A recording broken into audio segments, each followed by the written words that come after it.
ಓಂ ಶ್ರೀ ಗುರು ಬಸವಲಿಂಗಾಯ ನಮಃ.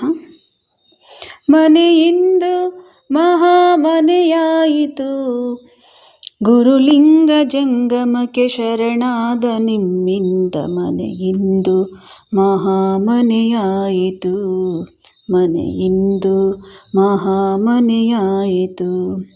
ಕಾಮನೆಯು ತುಂಬಿ ಕಿರಿದಾದ ಈ ಮನವು ಅರಿವೆಂಬ ಗರಿಬೆಚ್ಚಿ ಹಿರಿದಾಯಿತು. ಕಾಮನೆಯು ತುಂಬಿ ಕಿರಿದಾದ ಈ ಮನವು ಅರಿವೆಂಬ ಗರಿಬೆಚ್ಚಿ ಹಿರಿದಾಯಿತು. ಭವದುರಿಗೆ ಬರಿದಾಗಿ ಬಳಲಿರುವ ನರಮನೆಗೆ, ಭವದುರಿಗೆ ಬರಿದಾಗಿ ಬಳಲಿರುವ ನರಮನೆಗೆ ಅನುಭಾವದಮೃತ ದೊರೆತಾಯಿತು, ಅನುಭಾವದಮೃತ ದೊರೆತಾಯಿತು. ಮನೆಯಿಂದು ಮಹಾಮನೆಯಾಯಿತು, ಗುರುಲಿಂಗ ಜಂಗಮಕ್ಕೆ ಶರಣಾದ ನಿಮ್ಮಿಂದ ಮನೆಯಿಂದು ಮಹಾಮನೆಯಾಯಿತು, ಮನೆಯಿಂದು ಓಂ ಶ್ರೀ ಗುರು ಬಸವಲಿಂಗಾಯ ನಮಃ. ಸರ್ವರಿಗೂ ಶರಣ ಶರಣ. ನೆಚ್ಚಿದೆನೆಂದಡೆ ಮೆಚ್ಚಿದೆನೆಂದಡೆ ಸಲೆಮಾರು ಓದೆನೆಂದಡೆ ತನುವನಲ್ಲಾಡಿಸಿ ನೋಡುವೆ ನೀನು, ಮನವನಲ್ಲಾಡಿಸಿ ನೋಡುವೆ ನೀನು, ಧನವನಲ್ಲಾಡಿಸಿ ನೋಡುವೆ ನೀನು. ಇವೆಲ್ಲ ಕಂಜದಿರ್ದಡೆ ಭಕ್ತಿ ಕಂಪಿತ ನಮ್ಮ ಕೂಡಲ ಸಂಗಮ ದೇವ. ಈಗ ಮಾತಾಜಿಯವರು ಭಕ್ತಿ ಬಗ್ಗೆ ಮಾತಾಡಿದರು. ಅದರಲ್ಲಿ ವಿಶೇಷವಾಗಿ ಪೂಜೆ ಅಥವಾ ಭಕ್ತಿ ಯಾವುದೇ ಮಾಡಕ್ ಹೋದ್ರೂ ಕೂಡ ಮೊದಲಿಗೆ ಬಹಳ ಕಷ್ಟಗಳು ಬರ್ತವೆ. ಭಕ್ತರಿಗೆ ಹೆಚ್ಚು ಕಷ್ಟ ಬಂದಂಗೆ ಅನಿಸ್ತದ, ಹಂಗೇನ ಅಲ್ಲ, ಆದ್ರೆ ಅನಿಸ್ತದ ಅದು. ಯಾಕೆ ಅಂದ್ರೆ ಅಲ್ಲಿ ನಾವು ಪರಮಾತ್ಮನ ಬಳಿಗೆ ಸಮೀಪಕ್ಕೆ ಹೋಗ್ಬೇಕಾದಾಗ ಸ್ವಲ್ಪ ಹೆಚ್ಚು ಕಷ್ಟವನ್ನು ಅನುಭವಿಸ್ಬೇಕು. ಈಗ ನೀವು ಹೆಂಗೆ ಬೇಗ ಬೇಗ ಪ್ರಯಾಣ ಮಾಡ್ಬೇಕು ಅಂತ ಹೊರಟ್ರೆ ಅಪಾಯಗಳು ಜಾಸ್ತಿ ಇರ್ತವೆ. ಈಗ ಎತ್ತಿನ ಗಾಡಿಲಿ ಹೋಗುವಾಗ ಏನಾರು ಅಪಘಾತ ಆದ್ರೆ ಏನು ಸಾಯಲ್ಲ, ಯಾರು ಬಿದ್ರೆ ಎದ್ರೆ ಒಂದ್ ಸ್ವಲ್ಪ ಸಣ್ಣ ಪುಟ್ಟದ್ದ. ಅದಕ್ಕಿಂತ ಜಾಸ್ತಿ ಪೆಟ್ಟಾಗ ಸೈಕಲ್, ಯಾಕಂದ್ರೆ ಅಲ್ಲಿ ವೇಗ ಜಾಸ್ತಿ ಇರ್ತದೆ. ಅದಕ್ಕಿಂತ ಜಾಸ್ತಿ ಪೆಟ್ಟು ಬಸ್ಸು, ಕಾರು, ಇನ್ನು ವಿಮಾನದಲ್ಲಿ ಹೋದ್ರೆ ಏನಾದ್ರು ಒಂಚೂರು ಹೆಚ್ಚು ಕಡಿಮೆ ಜೀವನ ಹೊರಟು. ಹಾಗೆ ಭಕ್ತಿ ವಿಷಯದಲ್ಲೂ ಅಷ್ಟೇನೆ. ಎಷ್ಟೆಷ್ಟು ನಾವು ಪರಮಾತ್ಮನಿಗೆ ಬೇಗ ತಲುಪಬೇಕು, ಪರಮಾತ್ಮನ ಬಳಿಗೆ ಒಳ್ಳೆ ಭಕ್ತಿ ಮಾಡ್ಬೇಕು, ಸದ್ಭಕ್ತಿ ಮಾಡ್ಬೇಕು ಅಂತ ಹೊರಡ್ತೀವೋ ಅಷ್ಟು ತೊಡಕುಗಳು, ತೊಂದರೆಗಳು ಬರೋದು ಸಹಜ. ಆದ್ರೆ ಬಸವಣ್ಣವ್ರು ಎಚ್ಚರಿಕೆ ಕೊಡ್ತಾರೆ, ನಮ್ಗೆ ಹೇಳ್ತಾರೆ, ನೀನು ಪರಮಾತ್ಮ ಒಳ್ಳಿದಾನೆಂದು, ಅವನು ಬಹಳ ಒಳ್ಳೆಯವನು, ಅವನ ಭಕ್ತಿ ಮಾರ್ಗ ಬಹಳ ಸರಳ ಚಂದ ಅಂತ ಹೋಗ್ಬೇಡಪ್ಪ. ಅಳಿಸೋನು ನಗಿಸೋನು ಒಳ್ಳಿದಾನೆ, ತರಕಟ ಕಾಡುವನು ಒಳ್ಳಿದಾನೆ, ಅವನು ಒಳ್ಳೆಯವನಲ್ಲಪ್ಪ. ಆದ್ರೆ ಎಲ್ಲದಕ್ಕೂ ನೀನು ಗಟ್ಟಿಯಾಗಿ ನಿಂತ್ರೆ ತನ್ನ ನೀವ ಕೊಡಲ್ಲ ಸಂಗಮ ದೇವ. ನಾವೆಲ್ಲದಕ್ಕೂ ಗಟ್ಟಿಯಾಗಿ ನಿಂತ್ರೆ ಅವನನ್ನೇ ಕೊಟ್ಬಿಡ್ತಾನೆ, ಅವನ ಸ್ಥಾನನೇ ಅಂದ್ರೆ ದೇವರನ್ನಾಗಿ ಮಾಡ್ಬಿಡ್ತಾನೆ ನಮ್ಮನ್ನು. ಅದನ್ನೇ ಈಗ ನಾನು ಹೇಳಿದ್ನಲ್ಲ ಆ ವಚನದಲ್ಲೂ ಕೂಡ ಹೇಳೋದವ್ರೆ, ನೆಚ್ಚಿದೆನೆಂದಡೆ ಮೆಚ್ಚಿದೆನೆಂದಡೆ ಸಲೆಮಾರು ಓದೆನೆಂದಡೆ. ಮೊದಲು ನಚ್ಚೋದು ನಂಬೋದು ನಚ್ಚೋದು ಎರಡು ಒಂದೇ ಪರ್ಯಾಯ ಶಬ್ದಗಳು. ಅದಕ್ಕಿಂತ ಗಾಢವಾದ್ದು ಮೆಚ್ಚೋದು. ದೇವರಿದ್ದಾನೆ ಅಂತ ನಂಬೋದು, ದೇವರೇ ಬೇಕು ನನಗೆ ಇನ್ನೇನು ಬೇಡ ಅಂತ ಮೆಚ್ಚೋದು, ಕಡೆಗೆ ದೇವರೇ ಗತಿ ಅಂತೇಳಿ ಸಲೆಮಾರು ಹೋಗೋದು. ದೇವ್ರು ಬಿಟ್ರೆ ಇನ್ನೇನು ಬೇಡಪ್ಪ, ನೀನ್ ನನ್ನನ್ನು ಭಿಕ್ಷುಕನ್ ಮಾಡ್ತೀಯೋ, ಸ್ಮಶಾನ ಕಾಯಿಸ್ತೀಯೋ, ಏನ್ ಮಾಡ್ತೀಯೋ ಮಾಡು. ಅದೇ ಈಗ ಹೇಳಿದ್ರಲ್ಲ, ಬಹಳ ಅದ್ಭುತವಾದ ವಚನ ಹೇಳಿದ್ರು, ಹರ ತನ್ನ ಭಕ್ತರ ತಿರಿವಂತೆ ಮಾಡುವ ಭಿಕ್ಷುಕರನ್ನ ನಾನು ಮಾಡ್ತಾನೆ. ಕೊರೆದು ನೋಡುವ ಚಂದನದಂತೆ, ಒರೆದು ನೋಡುವ ಸುವರ್ಣದ ಚಿನ್ನದಂತೆ, ಅರೆದು ನೋಡುವ ಕಬ್ಬಿನ ಕೋಲಿನಂತೆ. ಗಂಧನ್ ಕೊರಿತಾರೆ ಚೆನ್ನಾಗಿ, ಅಂದ್ರೆ ಗಂಧದ ಪರಿಮಳ ಬರ್ತಕ್ಕಂತ ಅಂಶ ಒಳಗಡೆ ಇರ್ತದೆ, ಅದು ತುಂಬಾ ಆಳಕ್ಕಿರುತ್ತೆ. ಇನ್ನು ಮೇಲಿಂದೆಲ್ಲ ನಾವು ತೆಗಿಬೇಕಾಗ್ತದೆ ಆ ಒಳ್ಳೆ ಗಂಧ. ಹಾಗೆ ನಮ್ಮಲ್ಲಿ ಆತ್ಮ ಶಕ್ತಿ, ಆತ್ಮ ಜ್ಯೋತಿ ಎನ್ನುವಂತ ಅದು ಪ್ರಜ್ವಲಿಸ್ಬೇಕಾದ್ರೆ ಕೊರೆಸ್ಕೊಳಕ್ ರೆಡಿ ಇರುವಾಗ ನಾವು ಒರೆದು ನೋಡುವ ಸುವರ್ಣದ ಚಿನ್ನದಂತೆ. ಈಗ ನೀವು ಚಿನ್ನ ತಗೊಳಕ್ ಹೋದಾಗ ಯಾವ್ದು ನಿಮ್ಗೆ ಇಷ್ಟ ಆಗಿರುತ್ತೋ ಆಭರಣ ತಗೊಂಡು ಕಲ್ಲಿಗೆ ತಿಕ್ತಿರಿ. ತಿಕ್ಕಿ ಒಳಗ್ ಬಂತಂದ್ರೆ ಅದು ಚಿನ್ನ ಅಂತ ಹೇಳಿ, ನಾವು ಶುದ್ಧ ಚಿನ್ನ ಅಂತ ಹೇಳಿ ನೀವು ತಗೊಂತೀರಿ. ನೀವು ಆಯ್ಕೆ ಮಾಡ್ತೀರಿ ಅಂತಂದ್ರೆ ಅದು ನಿಮ್ಗೆ ಇಷ್ಟ ಆಗಿದೆ ಅಂತ, ಇಷ್ಟ ಆಗಿದ್ದನ್ನೇ ತಗೊಂಡು ತಿಕ್ಕದು. ಹಾಗೆ ಪರಮಾತ್ಮನ ಮಾರ್ಗ ಹಿಡಿದಿದ್ದೀವಿ, ಭಕ್ತಿ ಮಾರ್ಗ ಹಿಡಿದಿದ್ದೀವಿ, ಹೆಚ್ಚು ಕಷ್ಟ ಬರ್ತಾ ಇದೆ ಅಂದ್ರೆ ಪರಮಾತ್ಮನಿಗೆ ನಾವು ಬೇಕಾದವರಾಗಿದ್ದೀವಿ, ಪರಮಾತ್ಮನ ಗಮನ ನಮ್ ಕಡೆ ಇದೆ ಅಂತ ತಿಳ್ಕೊಬೇಕು ಅಂತ ಹೇಳೋದು. ಆಮೇಲೆ ಅರೆದು ನೋಡುವ ಕಬ್ಬಿನ ಕೋಲಿನಂತೆ ನೋಡ್ರಿ, ಗಾಣದಲ್ಲಿ ಹಾಕಿ ಚೆನ್ನಾಗಿ ಅರಿತಾರೆ, ಹಿಂಡ್ತಾರೆ, ಸಿಪ್ಪೆ ಮಾತ್ರ ಆಚೆ ಹೋಗ್ಬೇಕು, ಬಾಕಿ ಆ ಸಿಪ್ಪೆಲಿ ಒಂದಿಷ್ಟು ರಸ, ಸ್ವಲ್ಪನೂ ತೊಟ್ಟು ರಸ ಇರಬಾರ್ದು, ಹಂಗ್ ತಗೊಂತಾರೆ.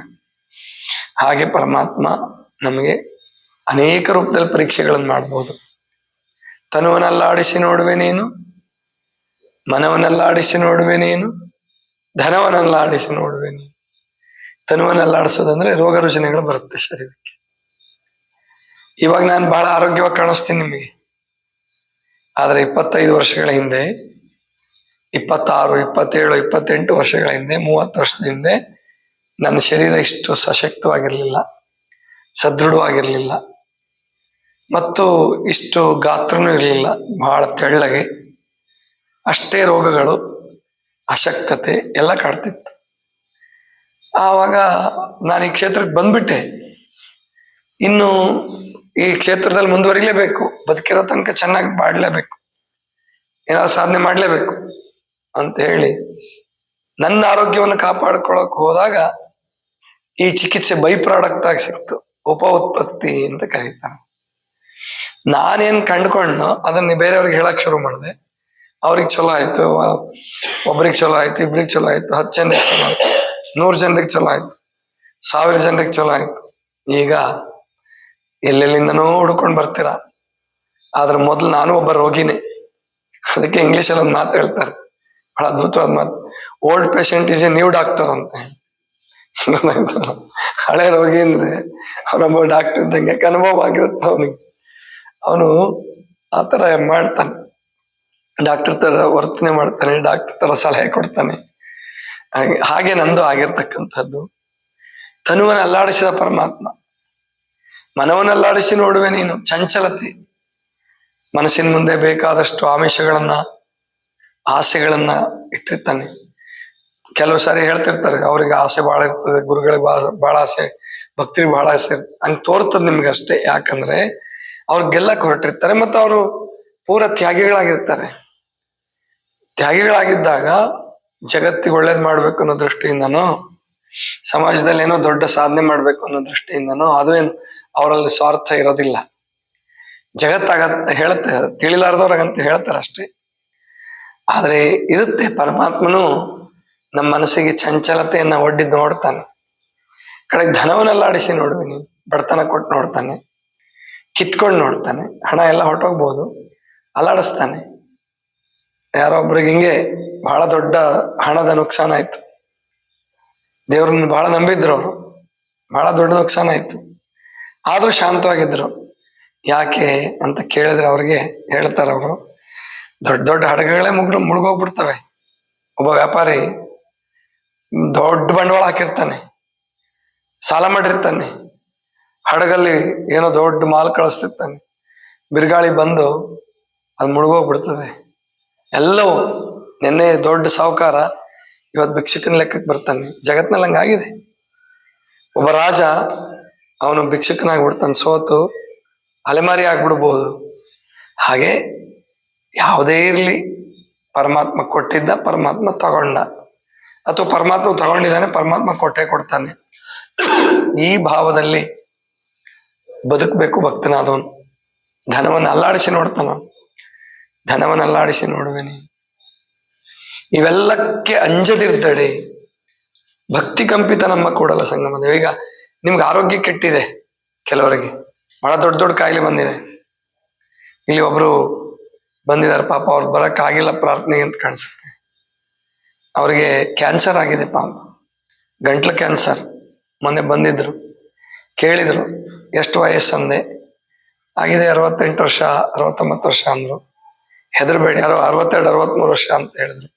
ಹೆದರ್ಬೇಡಿ, ಆದ್ರೆ ಹೋಗಿ ಡಾಕ್ಟರ್ ಹತ್ರ ಹೋಗಿ ಒದ್ದಾಡ್ಬೇಡಿ, ಆನಂದವಾಗಿರಿ. ಪರಮಾತ್ಮ ಎಷ್ಟು ದಿವಸ ಇಡ್ತಾನೋ ಇಡ್ಲಿ. ಹೆಂಗಿದ್ರು ಸಾಯೋದೇ, ತಪ್ಪಿಸ್ಕೊಳಕ್ಕಾಗಲ್ಲ. ನಾನು ಅದಕ್ಕೆ ಹೇಳ್ತಿರ್ತೀನಿ ಕೆಲವರಿಗೆ, ರಾಜೀವ್ ಗಾಂಧಿ ಎಲ್ಲ ಆರೋಗ್ಯ ಚೆನ್ನಾಗಿತ್ತು, ಮಾಜಿ ಪ್ರಧಾನಿ, ಶ್ರೀಮಂತ, ಏನು ರಕ್ಷಣೆ 20 ಜನ 30 ಜನ ಪೊಲೀಸರ ರಕ್ಷಣೆ ಇತ್ತು. ಆದ್ರೂ ಕೂಡ ಜೀವ ಹೋಗ್ಬಿಡ್ತು. 48 ವರ್ಷಕ್ಕೆ ಮುಗ್ದೋಯ್ತು ರಾಜೀವ್ ಗಾಂಧಿ ಕಥೆ. ಅಂದ್ರೆ ಅಲ್ಲಿಗೆ ಅವ್ರ ಆಯುಷ್ಯ ಮುಗ್ದಿತ್ತು. ಆಯುಷ್ಯ ಮುಗ್ದಾಗ ಯಾರು ಏನು ಮಾಡಿದ್ರು ಉಳಿಸ್ಕೊಳಕ್ಕಾಗಲ್ಲ. ಆಯುಷ್ಯ ಇದ್ದಾಗ ಯಾವ ಕಾಯಿಲೆ ನಮ್ಮನ್ನು ಕೊಲ್ಲಕ್ಕಾಗಲ್ಲ. ನಾವು ಹೆದರಿ ಸಾಯ್ಬಾರ್ದು, ನಿಚ್ಚ ಸಾಯ್ಬಾರ್ದು. ರಾಜೀವ್ ಗಾಂಧಿಗಿಂತ ಎಷ್ಟು 15 ವರ್ಷ ಹೆಚ್ಚು ಬದುಕಿದಿರಾ, ಧೈರ್ಯವಾಗಿರಿ ಅಂತ ಹೇಳ್ತಾರೆ. ಅದಕ್ಕೆ ಹೀಗೆ ನಾವು ಧೈರ್ಯವನ್ನು ತಗೋಬೇಕು. ಅಂದ್ರೆ ಧನವನ್ನೆಲ್ಲಾಡಿಸಿ ನೋಡುವೆ ನೀನು, ಇವೆಲ್ಲಕ್ಕೆ ಅಂಜದಿರ್ದಡೆ ಭಕ್ತಿ ಕಂಪಿತ ನಮ್ಮ ಕೂಡಲ ಸಂಗಮ ದೇವ. ಇವ್ಯಾವಕ್ಕೂ ನಾವು ಅಂಜಲಿಲ್ಲ ಅಂದ್ರೆ ಅವನು ನಡಕ್ತಾನಂತೆ. ಯಾವಾಗ ಅಂದ್ರೆ ನಮ್ಮ ಭಕ್ತಿಗೆ ಅವನು ನಡಕ್ತಾನೆ, ನಮ್ಮ ತ್ಯಾಗಕ್ಕೆ ಅವನು ನಡಕ್ತಾನೆ, ನಮ್ಮ ಉದಾರತೆಗೆ, ನಮ್ಮ ನಿರ್ಲಿಪ್ತತೆಗೆ ಅವನು ನಡಕ್ತಾನೆ. ಏನಾರ ಆಗ್ಲಿ ಧೈರ್ಯ ತಾಳೋಣ ಅಂತ ಇದ್ದದ್ದು ನಾವು ಹೊರಟ್ರೆ ಆನಂದವಾಗಿರಬಹುದು. ಅದೇ ಭಕ್ತಿ ಮಾರ್ಗ.